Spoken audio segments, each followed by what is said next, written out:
नमस्कार, Haribhoomi news bulletin में आपका स्वागत है। आज 14 अगस्त 2025 को भाद्रपद माह के कृष्ण पक्ष की षष्ठी तिथि है। राहु काल दोपहर 2:09 से 3:47 बजे तक रहेगा। हरियाणा में आज मौसम में कई जिलों में हल्की बरसात की संभावना है। अब नजर डालते हैं आज की प्रमुख हेडलाइंस पर। राहुल गांधी ने वोटर लिस्ट के मृतकों के साथ पी चाय।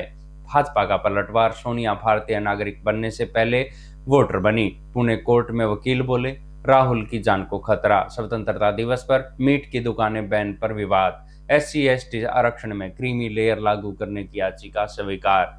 ट्रंप बोले, रूस यूक्रेन को जमीन अदला बदली करनी होगी, तभी जंग खत्म होगी। अब खबरें विस्तार से। सबसे पहले बात करते हैं वोटर लिस्ट विवाद की। कांग्रेस सांसद राहुल गांधी ने बुधवार को मरे हुए लोगों के साथ चाय पार्टी की। राहुल ने बाकायदा इसका एक वीडियो भी सोशल मीडिया पर शेयर किया। राहुल का दावा है कि ये लोग वोटर लिस्ट में मृत घोषित किए गए हैं। एक्स पर पोस्ट में उन्होंने लिखा कि जिंदगी में कई अनुभव हुए, लेकिन मरे हुए लोगों के साथ चाय पीने का मौका पहली बार मिला।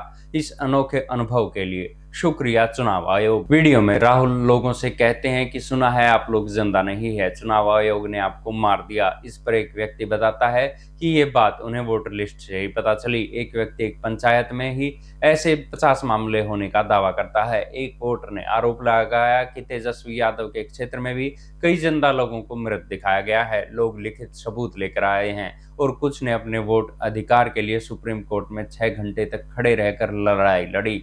ये वीडियो तब आया है जब बिहार में वोटर लिस्ट पर स्पेशल इंसेंटिव रिवीजन प्रक्रिया चल रही है और विपक्ष लगातार मतदाता सूची में गड़बड़ी के आरोप लगा रहा है। राहुल ने 7 अगस्त को आरोप लगाया था कि मतदाता सूची में फर्जी नाम जोड़े जा रहे हैं। उदाहरण के तौर पर कर्नाटक की वोटर लिस्ट दिखाई थी।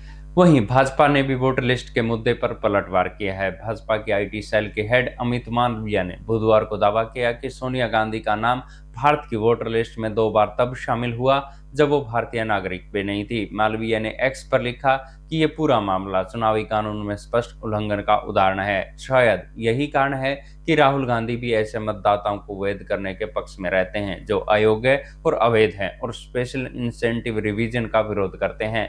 वहीं बीजेपी सांसद अनुराग ठाकुर ने प्रेस कॉन्फ्रेंस कर कहा कि रायबरेली में एक ही घर में 47 वोटर्स कैसे रजिस्टर किए गए हैं। राहुल और सोनिया को कभी ये नाम नहीं दिखे। उन्होंने कहा कि राहुल 2 बार चुनाव लड़े, प्रियंका 1 बार चुनाव लड़ी। मैं उनसे पूछना चाहता हूं कि वायनाड में कैसे नए वोटर्स की एडिशन हुई है। आपने तो 3 बार चुनाव में वोट लिया है, क्या आपने कभी नहीं देखा? ये कैसे हुआ? अब बड़ी खबर पुणे कोर्ट से। राहुल गांधी के वकील मिलिंद पवार ने बुधवार को पुणे कोर्ट में कहा कि राहुल की जान को खतरा है। सावरकर मानहानि केस की सुनवाई के दौरान राहुल के वकील मिलिंद पवार ने कोर्ट में लिखित सूचना देकर कहा कि वोट चोरी का मामला उजागर करने के बाद राहुल गांधी को खतरा बढ़ गया है। ये मामला मीडिया में आने के बाद कांग्रेस नेता सुप्रिया श्रीनेत ने एक्स पर लिखा कि राहुल गांधी के वकील ने बिना उनसे बात किए या उनकी सहमति लिए कोर्ट में लिखित बयान दाखिल करके उनकी जान पर खतरे का हवाला दिया था। इस बात से राहुल गांधी को घोर असहमति है, इसलिए कल उनके वकील इस बयान को कोर्ट से वापस लेंगे।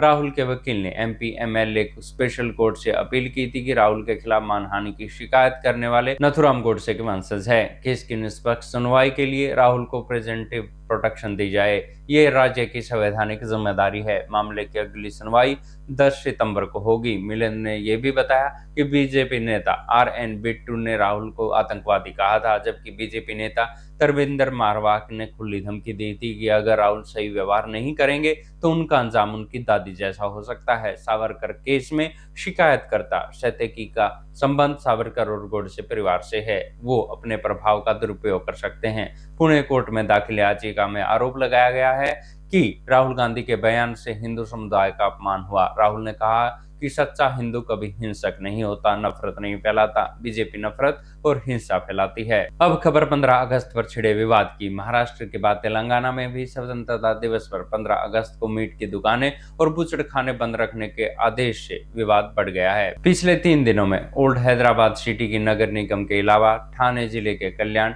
डोंबिवली महानगर पालिका, छत्रपति शिवाजी नगर पालिका प्रशासन ने ऐसे आदेश दिए हैं। मीट बैन के फैसले पर शिवसेना विधायक आदित्य ठाकरे ने नाराजगी जताई है। मीडिया के सवालों का जवाब देते हुए उन्होंने कहा कि ये धर्म का मामला नहीं है, न ही राष्ट्रीय हित का मामला है। सांसद अवसुद्दीन अवैसी ने कहा कि गोश्त खाने और स्वतंत्रता दिवस में क्या रिश्ता है। तेलंगाना में 99% लोग गोश्त खाते हैं। ओवैसी ने इस फैसले को लोगों की स्वतंत्रता, निजता, आजीविका, संस्कृति, पोषण और धर्म के अधिकारों का उल्लंघन करने वाला फैसला बताया है। वहीं तेलंगाना में ये मामला हाई कोर्ट तक जा पहुंचा है। तेलंगाना हाई कोर्ट ने ग्रेटर हैदराबाद नगर निगम से स्वतंत्रता दिवस पर मांस की दुकानें और बुजुर्ग खाने को बंद करने के आदेश के संबंध में स्पष्टीकरण मांगा है। तेलंगाना सरकार के इस आदेश के खिलाफ लगाई गई याचिका में कहा गया है कि यह आदेश मनमाना है। आज इस फैसले की आगे सुनवाई होगी। खबर SC/ST आरक्षण की। सुप्रीम कोर्ट ने बुधवार को SC/ST आरक्षण में क्रीमी लेयर लागू करने की मांग पर सुनवाई करने का फैसला किया है। ये याचिका रामाशंकर प्रजापति ने दायर की है। उनका कहना है कि आरक्षण का फायदा ज्यादातर SC/ST में अमीर और मजबूत वर्ग को मिल रहा है, जबकि गरीब लोग पीछे रह जाते हैं। याचिका में कहा गया है कि SC/ST आरक्षण 2 स्तर पर हो, पहले आर्थिक रूप से कमजोर लोगों को और बाकी को मौका मिले। जस्टिस सूर्यकांत और जस्टिस जय माल्या बागची की बेंच ने केंद्र सरकार को नोटिस जारी किया है और 10 अक्टूबर को अगली सुनवाई होगी। याचिकाकर्ता ने 2024 के देविंदर सिंह केस का हवाला दिया, जिसमें सुप्रीम कोर्ट ने कहा था कि SC/ST में भी क्रीमी लेयर यानी अमीर वर्ग की पहचान करके उन्हें आरक्षण से बाहर किया जा सकता है। अदालत ने माना था कि ऐसा करने से ही असली समानता आएगी। हालांकि केंद्र सरकार ने 9 अगस्त 2024 को घोषणा की थी कि अनुसूचित जाति और जनजाति के आरक्षण में क्रीमी लेयर लागू नहीं किया जाएगा। कैबिनेट मीटिंग के बाद केंद्रीय मंत्री अश्विनी वैष्णव ने प्रेस कॉन्फ्रेंस में कहा कि NDA सरकार BR अम्बेडकर के बनाए गए संविधान से बंदी है। इस संविधान में SC/ST आरक्षण में क्रीमी लेयर का कोई प्रावधान नहीं है। अब खबर रूस यूक्रेन विवाद की। अमेरिकी राष्ट्रपति डोनाल्ड ट्रंप बुधवार को जर्मनी की राजधानी बर्लिन में यूक्रेनी राष्ट्रपति व्लादिमीर जेलेंस्की और यूरोपीय नेताओं के साथ वर्चुअल बैठक में शामिल हुए।